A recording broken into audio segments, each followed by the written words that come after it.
enjoyed that, yeah? Yeah, of course.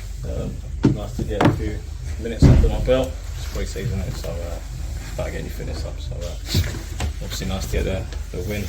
Just keep that ticking over and take that into the next game. Full of energy? Yeah, we've been working hard. And I think it showed in the second half. We was able to kick on. Fitness levels are good, but like I say, we're still in pre-season, so it's a work in progress. How did you find Gaffer's Day the other day? It was tough. Yeah. It was tough mentally as well, but every single one of the boys that were out there were brilliant. And, it was, like I said, it was a tough day, but it's one of the things to have resilience, and everybody's got that in abundance here, and everyone stuck together, everyone got through it. Like I say, it's a mental test, and everybody come through that. Obviously, you've seen so much over your career, gone through so many pre-seasons. When you say it's tough, is it the toughest you've ever seen in terms of anything like that, or is it, where does it fit into everything else that you've the last 20 odd years? I should say it's the toughest one, so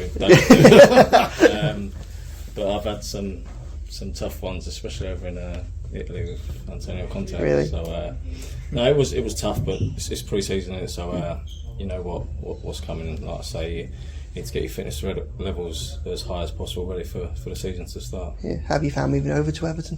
Yeah, good. Everyone's been so welcome. I couldn't stress enough how everyone's welcomed with open arms.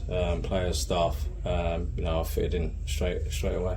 Obviously you're using an attacking sense today. If you had much of a chat with Sean about what type of roles and responsibilities he sees for you this season, or is it still very, very much fluid? Oh, I think it's very much fluid, like you say. I think as a player nowadays, you've got to play in different positions and be ready. And when you get to my age, that you're ready to play in all the different roles that the manager requires of you. And I'm one of them players that goes out and gives 100% whichever position I'm played in. So wherever he wants me to play or he calls upon, I go out and give 100% every time I play for his club. Absolutely. Actually, why Everton? I knew the manager from my playing days. I know he wanted me at Burnley before I went back to Aston Villa. We had a good conversation then. I spoke to him before coming here, and for me, the size of the club, and where I believe the club should be. Obviously, the last 2 seasons haven't gone as well as they should do, but he's got the mentality and ethos of that winning mentality and wanting the club to be back to where higher up the table where it should be, I believe. And the fan base as well is fantastic, and you play against Everton, Goodison Park. What the home fans are like. So that was the pull. The fans, the manager, obviously the players, and the size of the club. So outside there's been a lot of gloom and doom. They haven't done as well as what they should. But that obviously didn't put you off. Was that something that you considered? You thought, well, relegation battles last 2 seasons, that clearly didn't put you off. But why didn't it put you off? No, it's not going to put me off when you put a challenge in front of me. I go full throttle and go at it. Like I said, I know the battles that I've had with Everton over the years, and where the size of the club I believe they should be. Like I say, everyone goes through a transitional period. I think that managers have come in and out, and they're not really had a settled manager. So, with obviously Sean now in place, and what he gives, his beliefs and his ways. Every player's bought into that and wanted to get the club and the team back up the table. And I've got every positivity that I've seen so far that everybody's pulling in the right direction, and the club should be back up the table where it belongs. You played for some unbelievable managers, high-profile managers. But you're speaking to Sean with real sort of feeling. Like, has he got an X factor when he walks in the dressing room, like maybe some of the guys that won trophies and stuff? It's like what I say, that when I played alongside him, I knew what the way he saw football, the way he played football. He's got a real passion for football. You see that when he's on the touchline. I could tell that he was going to go into management. And like I say, he's got that winning mentality. He's got that spark where, like you say, he walks into the dressing room and everyone knows the manager's in the dressing room. And like I say, he is a winner. He'll tell you it himself. And all the staff, like I say, everybody's on board. All the players are on board, and like I say, I think it's a good match. Him and the club, and all the players, like I say, are willing to buy into what he's brought to the club.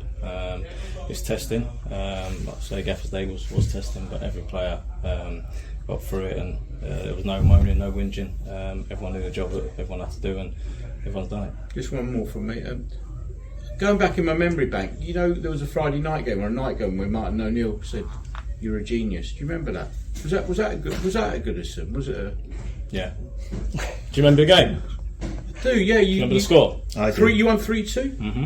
You had a breakaway, and then he was caught on camera going, "You're a genius. You're a genius." Yeah. So he was excited after the game, though. I think that's why I said it. But I mean, yeah. So obviously, it's got happy associations for you, anyway. Yeah, of course. Yeah, I've said when I've come here at times, you know, we've had success. At times we've come here and not had success. I would say the home fans they're fantastic, loud, noisy with the team, and if they see you giving everything for the badge, they'll give everything to you. So you know, I'm looking to get out there and give 100% like I always do for the badge, and you know, hopefully this can be a good season and better than what they've had the last couple of seasons. Did you speak to any other players before you made the decision to come here, or was it all just from that conversation with Dyche? No, it was, you know, I think I made the decision before I even spoke to Sean, but Really? you know, obviously speaking to him, and you know, I spoke to a couple of players, but at the end of the day, the decision was always going to be mine. And you know, when you get a chance to play for a big club like Everton, you know, it's just a no-brainer to send it down. Did it hurt you a little bit that you were released by Aston Villa last night? Not that you have to prove anything to anybody, obviously, but football's football. Decisions have to be made. You know, I enjoyed my time there. Did I think I could have stayed another year? Yeah, but like I say, football's football. So you know, I'm here at Everton. I'm not worried about what's happened at Aston Villa. My focus is on Everton and doing well for the club. thank you. Hi guys. Thank you. Cheers. Good luck. Good luck. You,